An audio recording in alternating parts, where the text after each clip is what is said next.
Bismillahirrahmanirrahim. Assalamualaikum warahmatullahi wabarakatuh. Pada video kali ini saya akan memaparkan terkait makalah yang saya angkat, yaitu tentang integrasi hash kriptografi dan QR code dalam memperkuat autentikasi keaslian batik tulis pada rantai pasok digital. Batik seperti yang kita ketahui, dia merupakan budaya dari leluhur kita yang harus kita jaga keasliannya dengan sangat hati-hati. Mengingat penjualan batik sudah ramai di kalangan masyarakat, keaslian batik juga perlu dipertanyakan.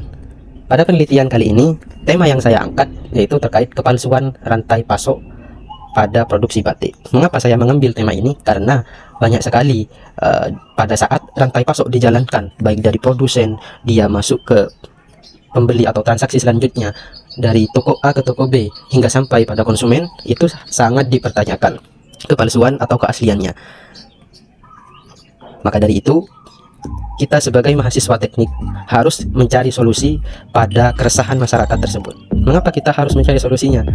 Karena banyak sekali korban dari penipuan tersebut. Baik kita sebagai konsumen ataupun kita sebagai produsen itu masih merasa dirugikan oleh pemain-pemain di rantai pasok tersebut. Maka dari itu, saya hadir memberikan solusi pada penelitian ini, yaitu dengan mengangkat tema kriptografi, itu akan bisa melacak atau men-tracking tiap-tiap produksi baik dari produsen hingga konsumen.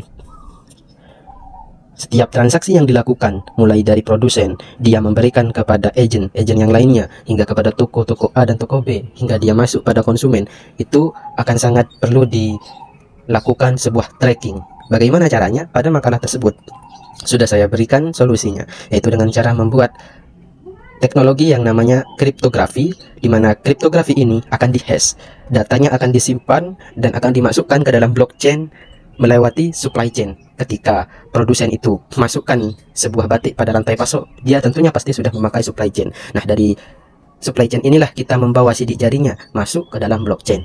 Cara atau langkah kerjanya yaitu pertama kita berikan sidik jari pada kain tersebut. Ketika batik sudah selesai dibuat, tangan si pembuat atau pengrajin batik, dia akan menempelkan jarinya pada terakhir kali dan akan terbaca oleh sistem bahwa dia siapa, dia di mana, dan malan atau lilin apa yang dia gunakan itu akan masuk pada sidik jari tersebut. Itulah kita kumpulkan dalam sebuah informasi, lalu informasi itu akan dikunci dan merupakan data yang sensitif, sehingga data yang masuk itu kita kunci menjadi data hashing, di mana data tersebut tidak akan pernah bisa dibaca oleh manusia, dan ketika diubah satu angka pun maka data itu akan hancur dan tidak akan pernah bisa dimanipulasi. Setelah itu data itu kita kunci, setelah dikunci kita masukkan, kita bungkus dalam QR code, lalu QR code itu kita scan.